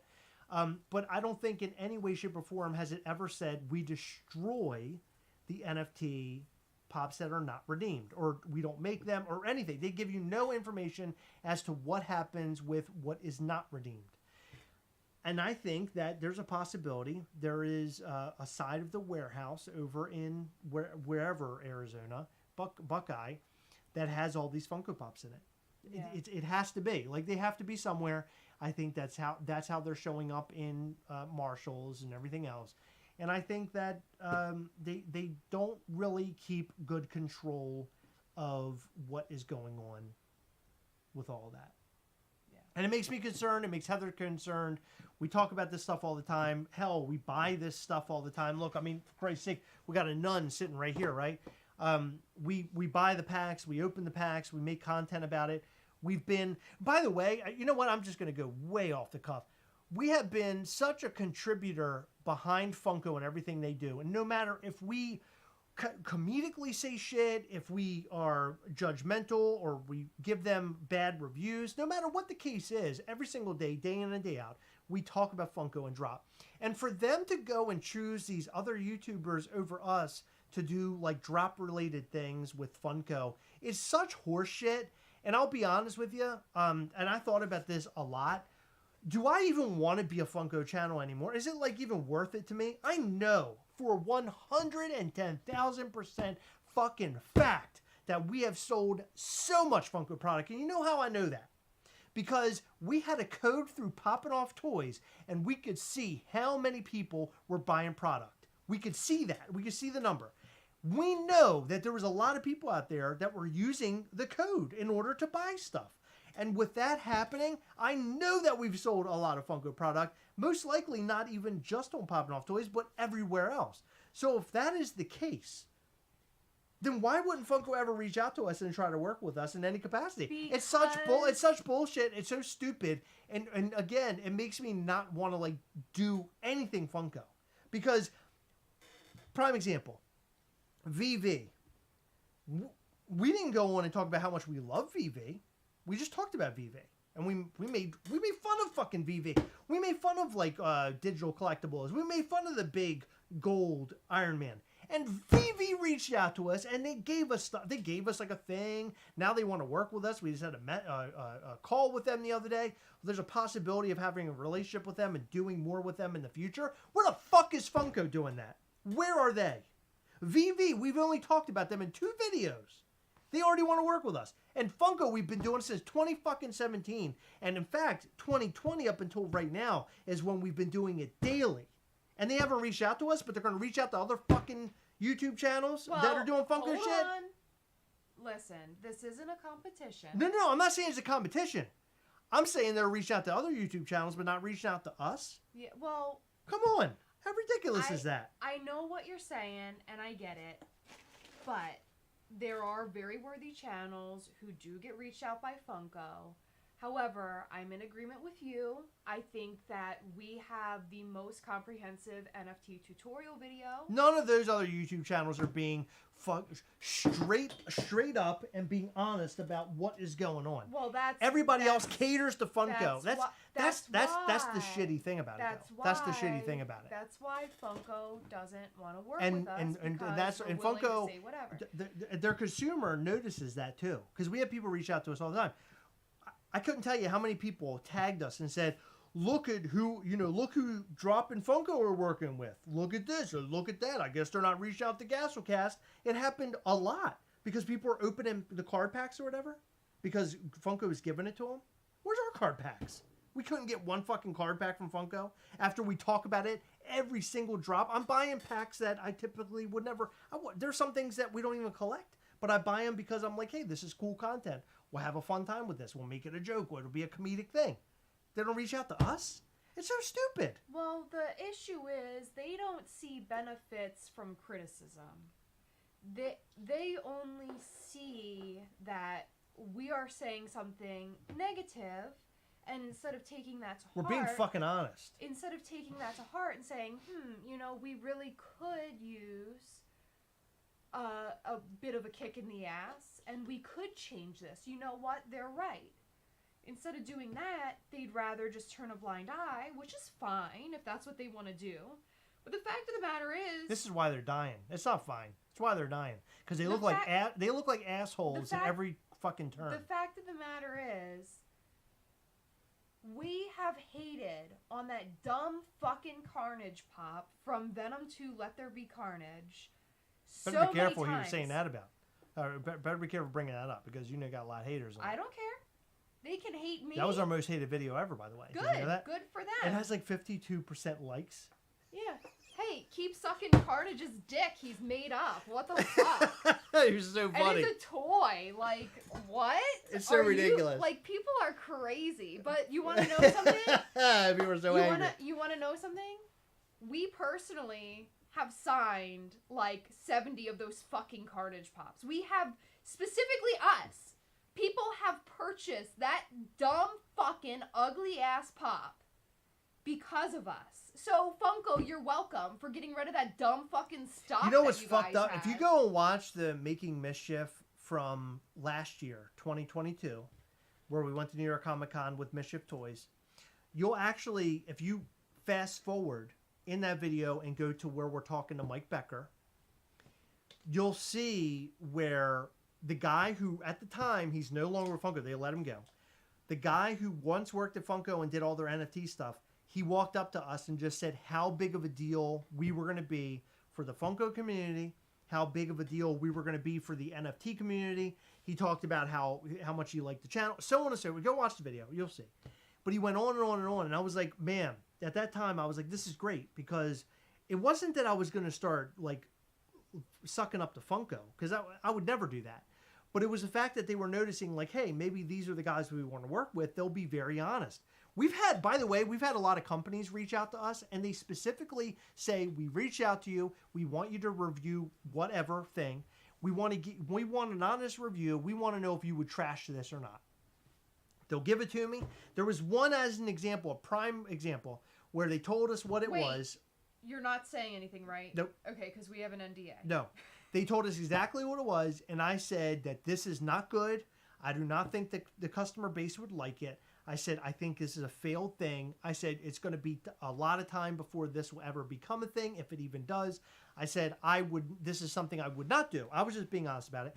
It never came to fruition. Who knows if it will? I hope it doesn't, because it's not going to make that company any money. I don't think it'll ever go anywhere. But the one thing I can tell you is that when I see something, I can tell you if it's going to work or not. I just know it. I just fucking know it. I guess I've been doing this Funko thing and making these review videos or doing whatever the hell we do here on the channel for so long that I know what's going to work and what isn't going to work. And maybe that I'm the shark, I'm the Shark Tank. I'm Shark Tank, Heather. I'm Shark Tank of Funko. You bring it to me, I'll tell you if it's going to work or not. But the fact that Funko turns a blind eye to us is such a kick in the pants. And by the way, we go to New York Comic Con. I always go to the booth. Last 2 years, I've gone to the booth. The first time we talked to Becker, really nice guy. This year we went to Becker, really nice guy. We went to Funko. We went to their booth during daily operation, and it was almost like we were being watched by the enemy. It was really weird feeling, wasn't it? It was such a weird feeling. Really eerie feeling. But I don't know if they were like they knew who we were. They're like, oh yeah, it's Chris and Heather, Gastlecast, right? It was just immediately they knew who we were. They pointed us out right away. And I don't know if that's a good thing or a bad thing. But I guess the point is that with Funko doing just as fucking weird and poorly as they are right now, which they are, and it's on paper at this point. You can go on the internet and you can find out where they're doing poorly. They should be working with companies or channels like ours and trying to alleviate their issues, and maybe not even come to us for content and like because I'm not looking for free shit. I'm just looking for Funko to look and see us and say, hey, we appreciate what you guys do or whatever, and maybe even talk to us about like, hey, what are your thoughts on this, or what are your thoughts on, I don't know, anything. Like, just reach out to us and communicate at all. But they don't do any of that stuff. But the NFT thing, we have been pushing so hard. And by the way, our video where we did the tutorial, that video has a ridiculous amount of views. I know it's helped a lot of people because they've reached out to us directly. No thank you from Funko at all. No, not even a fucking anything from Funko. And I feel like we have helped people buy the product and understand the product. Because there are people that are still on Instagram that post under disc trackers like posts, and they're like, "Is this real or is it digital? I don't even know what this is." We explain what it is in our tutorial. I know. We make it comprehensive. We make it easy to understand, or easier to understand. It's better than just blindly going and buying something and doing it. Unbelievable. Like, you should know how to do something, and they don't put out content. After my vacation, I just come back and I'm all riled up again. Got me all riled up. I'm ready to go. I think that's it. Yeah? I've had enough. You sure you don't want to complain some more? I'm not complaining. I'm annoyed. I'm annoyed. I know what you mean. It's frustrating. And, you know, I think that your words that you said could get mistaken. Today? Yes. Okay. A lot of people like to twist what we say. I was reading something the other day. Someone sent it to me. They sent me a screenshot. I don't even remember. I don't know if it was from Twitter or Instagram or Discord or Facebook, but someone basically said that you and I do what we do for the money. And I just want to let people know for the millionth fucking time, YouTube doesn't pay shit. What little money, I should say, that we do making our content, helps us create more content. It's not like Chris and I are these rich fucking people sitting on thrones of hundreds, like, you know, just hiring private chefs and shit. I mean, yeah, we got a few like $150 meals from Disney for the three of us, but I'm pretty sure we have to take out a loan on that. Like, it's not... If I were doing this for the money, I wouldn't be doing this. I would be selling fucking pictures of my feet or my butt cheeks. But you could do that. That's what I'm trying to say. You could do I that. could, yeah. But I'm not. By the way, there was somebody at Epcot. I was in line to get ice cream for Max and something for me. I can't remember what I was getting a beer. I was in line, and the guy's like, "Hey, man, I watch you guys. You guys are awesome." I was like, "That's so fucking cool." I was like, out of all places, I'm in Epcot, Disney, and somebody is like, "Oh, Chris from Gastlecast." Yeah, but How cool is that? You know what they didn't say? I'm trash? No, what they didn't say was, really didn't feel like seeing you. Wish I saw Heather. Well, no, in fact, I said, I'm going to go let Heather know, you know, you said hey or whatever, because he was like, "Oh, you guys are awesome." I was like, "I'm going to go let Heather know." He's like, "Oh, that's awesome." And he was like kind of looking for you. Because I told him you were sitting like back, you were sitting with Max. Yeah. But I kind of wish I brought you up there at that point. But what a nice guy. What a really nice guy. You know what he said? What? He noticed, I think, a story that we had posted or something on Instagram, like a photo, and he was like, "Oh shit, they're in Disney World." That's how he realized we're in Disney. Oh, that's cool. cool. And we actually went to where he was. Yeah. How weird is that? That is. Yeah. That's so fun. weird. Yeah. But yeah, I find that people like say things out of context. A lot of people don't like us because we've said something that they don't agree with, or they find the way we do things annoying, which is fine. We're definitely not for everybody. We are annoying. I watched some of our videos. Yeah, me too. Some of our past videos are pretty annoying. Sometimes I laugh because I think it's just so outrageous. But people can be really hateful and really ugly. And I guarantee, like, there was another thing someone sent me where, again, I don't even remember what platform it was on, but someone said, you know, the reason they won't go to Funko Hollywood is because they get their asses beat or something like that. And I'm thinking, like, really? Like, you think that would happen at Funko Hollywood? Like, I don't think anyone would. They're saying we would go to.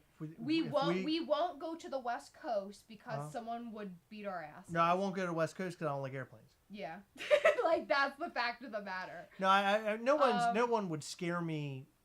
No one's going to say or do anything to scare me to go somewhere because the people over on the West Coast, like that's a dying breed now. You got those guys that had the chairs and stuff.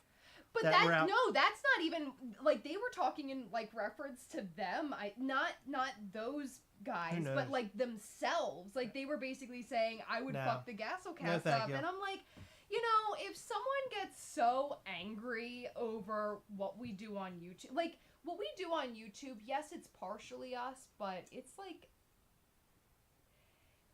it's pretty over the top. Sometimes it'll be over the top. I mean, but we're content. I mean, you go back and watch any YouTube video, content. A lot of YouTube, like, I watch a lot of channels that are just, you know, in their daily life, that isn't how they talk or what they do or how they say things. I can guarantee you that if we sat down and had a conversation with any one of those people, whether we agree with each other or not, nobody would say the things, the nasty people, nobody would say the things that they have said to us or about us online if they sat down and had a conversation with us. People are just very hateful when they don't like or don't agree with things. And it's really sad. Especially people don't like when we trash Whatnot, because I hate Whatnot. People don't like that. Oh, well, Whatnot's a fucking pile of shit. Always a controversial one, Heather. Yeah. I mean, I'll go to Why is your foot so hot? Because it was under my butt.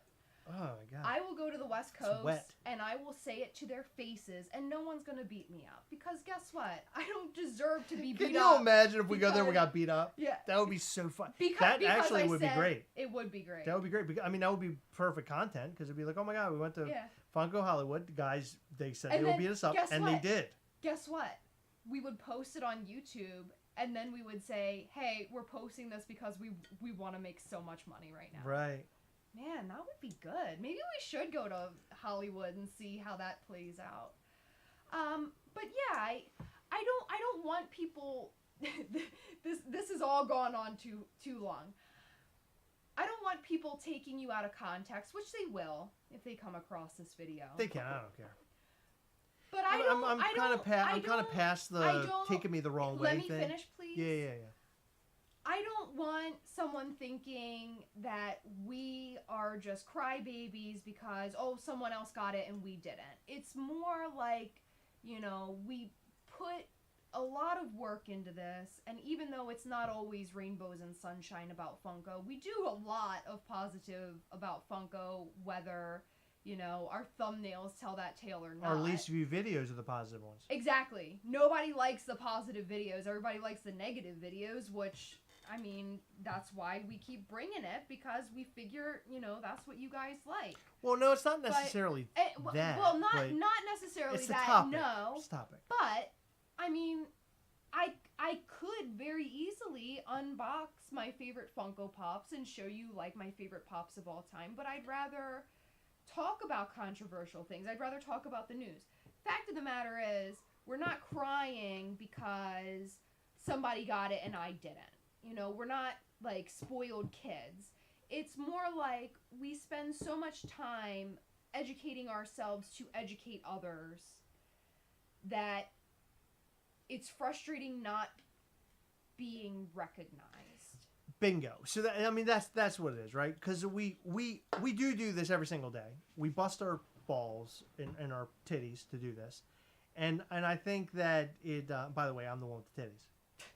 But what do I have? We bust our buttholes over this whole thing, and it would be nice if Funko would notice that, I guess, and not just us really. It's just Funko noticing channels in general. We've been talking about this a long time, where Funko really should focus on. And I never say that it should be us, because I really don't agree that we should be a spokesmodel or person for Funko, because we're not really that. But that they should rely on Funko social medias and channels and so on and so forth. Prime example, Top Pops is a great one for that. I don't think we're that, but I also think that Funko should see that these channels really help where we are, what we do, and how we do it, and maybe kick something, our way. If it be fucking card packs or NFT card packs or whatever. I mean, for Christ's sake, come on. This is ridiculous. It gets a little ridiculous, and it almost makes me feel like, why sit around and talk about this company if they really don't give a shit and they don't care if we talk about them or not? Like, it won't change anything for them, right? I mean, they are a big company. Let's just become a VV channel. Let's just do that. Let's just become a VV channel. We'll just do that. I don't know. VV's pretty pricey from what I've seen. I don't know as much as I should about VV. They got a great community. They do, which I do like. And honestly, a lot of the Funko community is really great. We've met, I've said it time and time again, some of our best friends that we talk to every single day, or almost every single day of our lives, we met through collecting. We've made some really, really great friends. Yeah, we have. And I feel like that's part of the reason, and not all of it. I don't want to say, the friends are why we stick with Funko, but I think it's part of the reason we do, because we want that old Funko back. We want that sense of Funko community back. It was so I miss it. Cool to wait in lines at like Barnes and Noble, like an hour or two before they open, for like the latest con drop. Like, it was so much fun. I remember waiting for Yondu. Remember that? Mm-hmm. The Yondu, the Mary Poppins Yondu? Yep. No. Was it Yondu or Kraglin? Well, I think we waited for both. I think they were different years. The first time I ever waited in line was for the World War II Captain America at Hot Topic. It was by myself, and I remember waiting in line for that and getting it, and I was super excited. And Fawaka, save your energy. The better you do with your company, the more haters you're going to get. Don't worry about them. Just keep doing what you're doing. Thank you. You are the best. Team Blockley, if you guys stopped all the haters, would most likely complain and miss you guys. Paulie says, I'd love to see y'all champion Funko wins just as much as you call out the blunders, because in my mind, you are pro collector, not pro Funko or anti Funko. We do champion Funko wins pretty often, actually. I would suggest watching our videos without the hateful cover photos, I guess. Because we go on, we talk about, I don't know, Indiana Jones recently. Indiana Jones has a new collection. I was like, oh my God, Indiana Jones is amazing. I love all the figures, blah, blah, blah. This has been about a month ago, maybe 2 months ago now. But I went on and on. No one watched that video. Yeah. But I literally was yanking on my hog about that collection. I was so excited. Well, so when the whole STCC thing happened, I remember being like, holy shit, like, these pieces are fire. This is amazing. Like, Funko's coming back, motherfuckers. And then all of a sudden, like 2 days later, people started getting their boxes and the same fucking shit was at home. And we were trying to figure out, like, what is the difference? Funko would never put the same pop with a different sticker Yeah, on. you said the Captain America had a different hand. Yes. I'm gonna keep moving. God. F that Funko needs to follow the Mischief Toys train. Donald Lomax says, he goes, get me riled up, Chris. Yeah, man. Donald Lomax. Speaking of Donald Lomax, he's my dude. Guess what tomorrow is? Donald Lomax's birthday? Yeah. No way. Yeah, way. Is it really? Yeah. Happy early birthday, Donald Lomax. I love you, brother. Happy birthday, I love you, man. Donald. I don't love you. You know, that's one thing about this channel I talk about quite often. I think I mentioned in Patreon. But the fact that our, community knows each other. And, like, in this community, people know Donald fucking Lomax. And people know Dean Blockley and Nick Morgan. And right? And all these different people that are in our community, they're known. Yeah. Right? It's weird. It's not weird. It's cool. I think it's a cool thing. I love that. Well, it's weird in the sense that nobody knows who anybody is in any other community besides Junot. You want to know why people know his name? Because he traded a Cadillac for he traded Venoms. a Frenum for like 2 Cadillacs. That's what I'm saying. Yeah. And he has like a Frenum army. But outside of things like that, like these big stories like that, like nobody knows one guy from the next. Like if all he did was have like one Frenum, he would just be, that he'd right. just be a guy, right? But in our little community, like, people know each other, which is fucking cool. Right. I mean, a lot of people know a lot of people, It's not like... Donald Lomax has become a household name. He really has. No, for real. I mean, I talk to people in messages or at New York Comic Con, and people are mentioning Donald Lomax with Donald Lomax not even being around. Yeah. I mean, that says a lot. A lot. Joker Do Zamaki says, I'm here for Gastlys now. To be honest, my heart breaks. I came around way past Toxic Gastly. Oh, no. Thank you for loving them, though. I appreciate you. Yeah, thank you. Travis Spalding says, don't waste your energy on them. You're just doing what you do on a daily basis. Good things come to good people. Yeah. You're the best. Thank you. Well, I want to make it very clear. I don't waste my energy on people. I think it's comical how people will so easily follow what they believe and what their assumptions are based off of things that they hear. I don't Discord at all. A couple weeks ago, I popped into one to say something because someone was talking shit again. Of course, Heather coming in hot. Well, someone said it to me, and I was like, you know what? Like, maybe this is time for a conversation. So I tried to have one, and I left a really long, like, I think it was pretty, decent response. And the person basically admitted that they have only watched one of our videos. It was the interview with Patrick from Droppp, and then he said, and somebody else, and he said the wrong name. So he didn't even watch it. I'm assuming they're a he. I don't know if they actually are or not. So I'm sorry if I'm misjudging that. But I just assume that people who talk shit are he's because girls should be really nice and ladylike. I'm just kidding. Girls could be dicks. But anyway, back to what I was saying. This person basically said that they judge us based off of what other people say. Whatever. Who cares? So it's not even. Don't even waste your time. No. My point is, I think it's really interesting that people are so willing to talk the amount of shit that they do based off of things that they don't even know. Right. Like, it's just really bizarre, and it's, like, really shitty. Like, I wouldn't say, oh, that new Batman movie sucked, and I had never seen it. Right. Right. Got to judge it on your own. Yeah. Mr. Yak is saying something that is very smart, and Mr. Yak is always... when is Mr. Yak ever not smart? Always has a lot of wisdom. I will say that, and I'm not being facetious or joking. As with all companies, going public compromises the original dream. That's 100%. I mean, that's 100%. You're spot on with that. Brilliant as always with your comments. It's so evident that you guys pour your hearts into all that you do and do it because you love it. Thank you, Funko Freak. Oh my God, Funko Freak is so What a amazing person she is. Okay. Wow. I'm really tired, guys. I'm worn out. I'm not gonna lie. But I want to do clear up this. Paulie says, I wasn't saying that you don't champion the wins. I meant that I watch you not just for the negative drama. I love your content, period.